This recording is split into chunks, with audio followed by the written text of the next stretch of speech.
Je suis sûre que vous avez déjà rencontré cette situation. Vous vouliez aller quelque part, genre au ciné, au restaurant, ou bien à une exposition, ou bien à un musée, et vous ne l'avez pas fait parce que personne ne pouvait vous accompagner.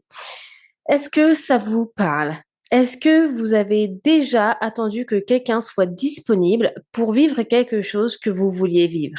Si oui, cet épisode, il est fait pour vous. Alors juste petit aparté, j'espère que vous m'entendez bien parce que mon voisin a commencé sa machine à laver. Moi, je peux l'entendre, mais je ne sais pas si ça s'entend parce que pour le coup, ce mur-là, il est connecté. Je ne sais pas si c'est la cuisine ou bien la salle de bain de mon voisin, mais en tout cas, j'entends la machine à laver. Ce qui fait que les murs ne sont pas si épais que ça. Anyway, je trouve qu'il y a une forme de confiance en soi qui est très particulière et discrète, qui se construit dans les moments où, en fait, on choisit sa propre compagnie. Et c'est le fait est de faire le choix de se dire que je vais faire ça et je n'ai pas besoin qu'on m'accompagne pour le faire, que je peux le faire moi-même sans qu'on m'accompagne parce que j'ai simplement envie de le faire.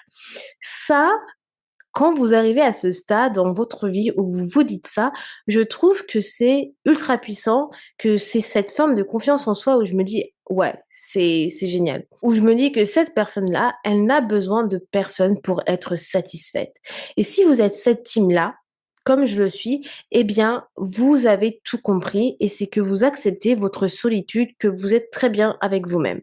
Parce qu'on ne devrait pas attendre les autres pour pouvoir faire ce dont on a envie de faire. La vie est trop courte pour attendre derrière les gens. Vous souhaitez voir une exposition, mais personne n'est disponible? Allez-y tout seul. Vous voulez goûter un nouveau café qui vient de sortir, mais personne n'est disponible? Allez-y solo. N'attendez pas derrière les gens. Il y a un week-end que vous souhaitez faire, mais que personne est disponible pour le faire ou les gens n'ont pas les fonds pour le faire. Mais vous, vous avez la possibilité, vous avez les vacances, vous avez l'argent pour faire, bah, faites ce voyage en solo. Et je sais que pour beaucoup d'entre nous, l'idée de faire des choses seuls, c'est inconfortable. Et cet inconfort, il vient rarement de la solitude en elle-même. Il vient du regard des autres. Parce que les personnes, ils vont se dire, «Oh, mais en fait, on va me voir solo. Qu'est-ce que les gens vont penser? Oh, mais cette fille, elle est seule au restaurant. Ils vont se dire que j'ai pas d'amis, en fait, si ils me voient seule au restaurant. Oh, cette fille, elle est partie au ciné toute seule, mais en fait, elle a personne avec qui, pour y aller». C'est ce que la plupart d'entre nous vont se dire quand ils vont essayer de faire quelque chose, une activité solo. Alors qu'en fait, pas du tout. Les gens, ils s'en foutent. Et même s'ils remarquent que vous êtes solo, que ce soit à une exposition, dans un café, à un restaurant, ou bien même au cinéma, eh bien, qu'est-ce que vous voulez qu'ils disent en gros? Ils vont pas se dire, oh, cette fille, elle a pas d'amis, parce que quelle est la probabilité que vous n'avez pas d'amis, en fait? Oui, ça peut très bien arriver dans ce monde qu'il y a des personnes qui n'ont pas d'amis. Mais quelle est la probabilité que, comme par hasard, les gens vont se dire ça de vous. Alors que moi, ce que je me dis, c'est qu'en gros, ils doivent se dire: «Waouh, franchement, j'admire cette personne, elle va au cinéma toute seule. Waouh, j'admire, en fait, elle est tellement à l'aise à manger en solo alors que moi, je n'y arrive pas à le faire». Il y a une meilleure probabilité qu'ils se disent ça que la probabilité qu'ils se disent: «Oh, cette personne, elle n'a pas d'amis». Clairement. Et je vous parle souvent des solo dates que moi je me fais, que ça soit aller au cinéma en solo, que ça soit aller, bah, justement dans un café en solo ou manger en solo. J'adore me faire des trucs en solo, clairement. Je pense qu'il y a un temps pour tout. Il y a un temps pour mes solo dates avec Andy. Il y a un temps où j'aime passer du temps avec mon chéri. Il y a un temps où j'aime passer du temps avec mes amis. Mais clairement, passer du temps avec soi-même, je trouve que c'est super important. Ça fait du bien. Vous vous choisissez tout simplement, en fait. Ce sont des moments solo pour vous où vous n'attendez pas les autres. C'est quelque chose d'unique que vous pouvez embrasser. En fait, vous prenez vos propres décisions à votre rythme. Vous n'attendez pas derrière les autres. Vous pouvez décider quand est-ce que vous souhaitez partir. Vous pouvez décider quand est-ce que vous souhaitez arriver. Vous pouvez décider ce que vous mangez. Vous pouvez rester le temps que vous voulez. Bref, clairement, c'est un espace où vous prenez du temps pour vous, où vous apprenez également sur vous et ce que, en fait, les moments en groupe ne peut pas vous apprendre. Parce que je trouve que quand on est en groupe ou quand on est avec des amis, souvent, parfois, il y a des choses qu'on ne fait pas, il y a des choses qu'on ne va pas dire parce qu'on est en groupe. Et encore une fois, on a un peu cette tendance à être des people pleasers. Vous voyez? Parce qu'on est en groupe. Combien de personnes ont déjà choisi des plats ou bien des boissons parce qu'ils étaient en groupe et ce n'était pas forcément ce qu'ils souhaitaient faire? Dites-moi si ça vous est déjà arrivé. Moi, ça m'est déjà arrivé. Alors que quand vous êtes en solo et vous n'avez pas cette contrainte, vous faites ce que vous voulez. Et c'est ça que ça vous apporte d'être en solo et de faire des activités en solo. Donc si ça ne vous donne pas envie de vous faire des dates en solo, what's going on?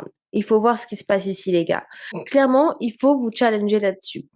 J'ai fait un épisode sur la solitude, je vais le mettre en description. Ça peut vous parler, ça peut vous aider et vaincre cette phobie de faire les choses en solo. Mais je vais vous donner un défi dans cet épisode. Je vais vous donner un défi, mais parce que je suis gentille, je vais vous donner 3 niveaux de défi. On va avoir le premier niveau, ça va être le niveau doux. Et ce défi dans ce niveau doux, ça va être de sortir pour aller prendre un café seul, je dis un café, mais c'est votre boisson préférée en fait. Aller dans un café, vous poser, prendre un livre et juste apprécier ce temps-là. Apprécier votre café en présence, écouter un podcast, faire ce que vous voulez, mais être dans ce café en solo. Niveau intermédiaire, niveau 2, attention, on monte d'un cran. Là, ce n'est plus un café, parce qu'un café, c'est petit. Là, c'est un restaurant. Ça peut être un restaurant qui est petit aussi. Vous choisissez. Un restaurant, un solo. Attention, c'est le niveau intermédiaire. Donc, faites niveau par niveau. Ne passez pas au niveau intermédiaire, à part si vous vous sentez bold. Mais ça, c'est le niveau intermédiaire. Allez dans un restaurant en solo pour un déjeuner ou bien un dîner en solo. Ou bien même un breakfast, hein. Ça peut être un breakfast en solo. Par contre, ne vous asseyez pas au comptoir si vous allez dans une brasserie, parce que en France, je connais les brasseries, on a cette tendance parfois à s'asseoir au comptoir. Mais au comptoir, c'est plus facile, parce qu'il y a les serveurs, vous pouvez discuter. Non, asseyez-vous à une table. C'est là que ça fait la différence. Et c'est là que la difficulté, elle est là, la difficulté intermédiaire. Allez dans un restaurant en solo. Essayez cela. Niveau 3, niveau beaucoup plus audacieux, niveau beaucoup plus bold. Une journée entière solo dans un endroit que vous aimez. Une journée entière. Alors attention, ouais, c'est le niveau bold, hein. Donc là, c'est de la vraie difficulté. Est-ce que vous allez réussir à faire une journée entière en solo dans un endroit que vous aimez? Ou bien vous vous faites vraiment ce solo date entière toute la journée? Donc là, vous avez un peu carte libre tant que vous passez la journée seul. Vous pouvez commencer avec un café en solo en prenant peut-être un café seul ou votre petit déjeuner seul. Ensuite, vous faites, je sais pas, un ciné en solo ou bien une exposition ou bien, je ne sais pas, un musée, ce que vous préférez. Vous continuez avec une balade en solo en ville ou bien à la plage ou bien en forêt, bref, et vous terminez la soirée. Ça peut être même chez vous en solo, en faisant quelque chose en solo ou bien en dîner en solo, mais tant que vous passez la journée solo sur des choses qui vous font plaisir, ça va être le niveau bold parce que vous aurez passé toute une journée en solo. Si vous y arrivez, je vous félicite parce que ça veut dire que vous avez déjà passé un cap et que vous pouvez être très très fier de vous. Mais voilà, ne passez pas directement au niveau bold, essayez de faire cela graduellement, passer par niveau doux, niveau intermédiaire et ensuite bold. Après, tout dépend de où vous en êtes dans votre développement personnel et votre confort à être en solo. Mais voilà, c'est des petits défis, des petits challenges qui qui font du bien, qui vous permettent de vous challenger, car il vous faut des challenges dans votre vie. Vous avez besoin de vous challenger pour pouvoir passer à l'action. Donc j'espère que ces challenges-là vont vous aider, ils vont vous apporter quelque chose. Parce que le but, ce n'est pas de vous prouver que vous pouvez le faire. Je veux pas que vous pensiez ça. Parce que le but, c'est plutôt de vous dire que c'est un cadeau pour vous-même. C'est toujours un cadeau pour vous-même, pour apprécier votre propre compagnie et vous choisir pleinement. Parce que la relation la plus importante dans votre vie, c'est la relation avec vous-même et pas avec l'autre. C'est autant important la relation avec l'autre, mais c'est d'abord avec vous-même. Parce que si l'autre vous quitte, c'est avec vous que vous serez en priorité et pour toute la vie.